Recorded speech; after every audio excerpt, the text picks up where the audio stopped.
大家好，我是叉叉，我是安逸。大家对我们的婚房都很感兴趣，然后今天我们就带大家来看看我们的婚房，就是后面的这一栋。我们的婚房主要是在3楼，然后我们的房子的话，总共是有5层的。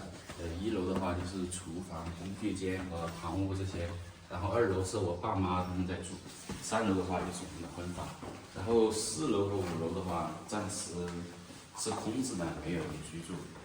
然后我们去看看3楼吧。我们农村的自建房都是一样的，然后他们这个房子是在10几年前修建的，对不对？对，已经有10多年了。对，这些格局都是一样的。我们现在就让安逸带我们去看看。先从这里给大家介绍吧。这个位置是我们打算用来放鞋柜的。然后这里没有粉刷的地方，是因为这个房间，不对，应该是这个卫生间改造过。这面墙之前被打掉的，所以现在这里没有粉刷，等以后还给它粉刷一下。然后这旁边的话是我们的卫生间。首先进来的话是一个分离式的，这里是洗手台，里面的话是卫生间，它是分离式的，比较方便。然后这边的话是有一个房间的。这个房间是用来干嘛的？我们打算是以后有客人来的话，就把它安排在这里住一下。当然，大多数时间都是你们自己的亲人啊什么的，就是你爸妈或者我的外婆那些，他来的话就在这里住。是一个客房，对不对？对。然后这个就是我刚才打算在那边放置的一个鞋柜，它比较大，很长。到时候把那里刮出来了之后就放过去。对。然后这块的话就是一个很大的一个衣柜。因为我们这个房间没有吊顶，是整层楼都没有吊顶，所以的话，它这个很高，很大。以后衣服拿得到吗？这个的话可能需要放一个人字梯才能拿得到的。好高啊！对。然后往这边来的话，是我们最主要的一个客厅，就是我和叉叉平时休息什么来看电视的地方。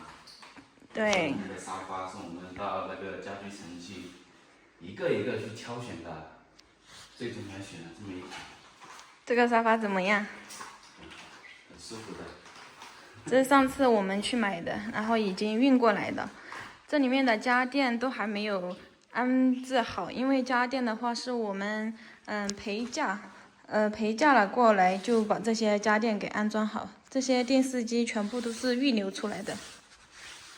然后这边的话是我准备用的一个杂货间，这里面放的就是一些杂物，所以杂七杂八的什么都有，这里面还没有收拾开。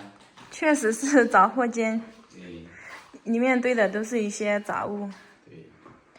这个房间最主要的就是用来堆那些工具呀，或者是杂物的。对。往旁边看看吧。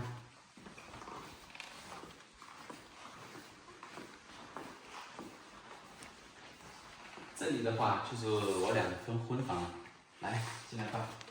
这是主卧室，然后这是我们上次买的婚床。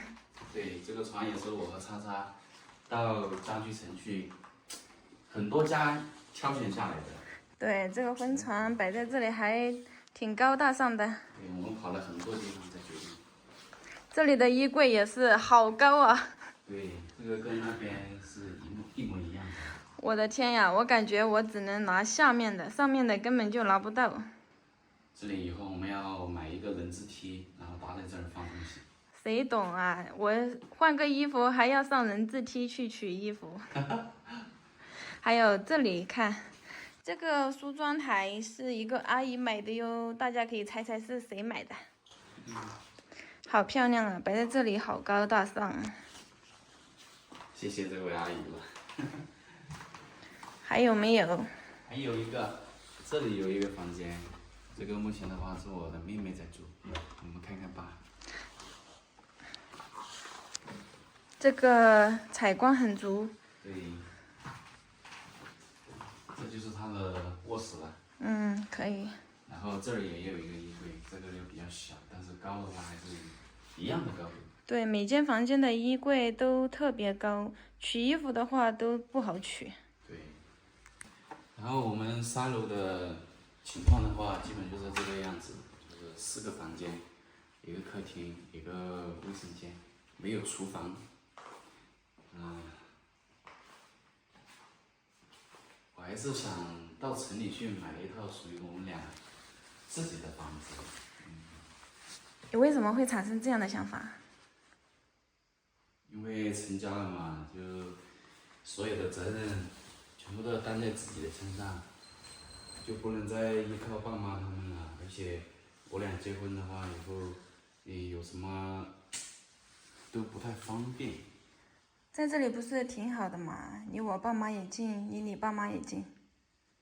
我还是觉得不是很方便，有时候我们俩需要做一些事情的话，这些会影响到他们。那你想去哪里买房子？是在省城里面买呢，还是在县城，还是就是在这个镇上呢？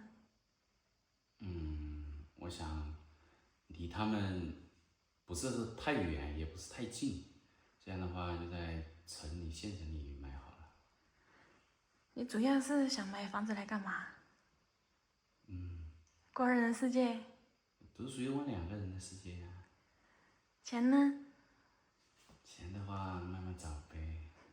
现在我们的钱就是上次订婚的时候你给我的彩礼，当时是8.8万，对不对？对。这些应该可以去付一个首付。如果是要买房子的话，那还是要贷款的。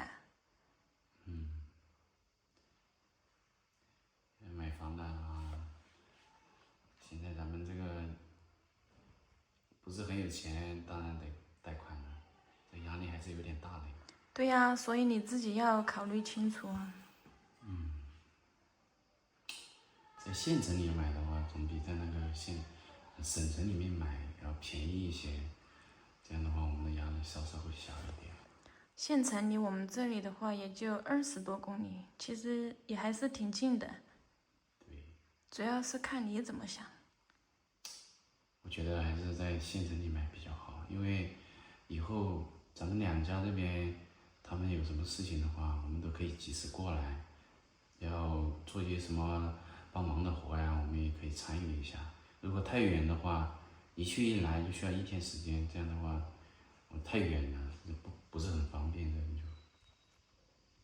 反正我觉得买房子它不是一个小事情，还是要跟我们双方的父母商量一下。当然，我现在只是有这种想法，后面会跟他们一起说一下，看看他们是否支持。对，属于一个自己的小家，当然是很有必要的，但是也要看看自己有没有那个能力去实现。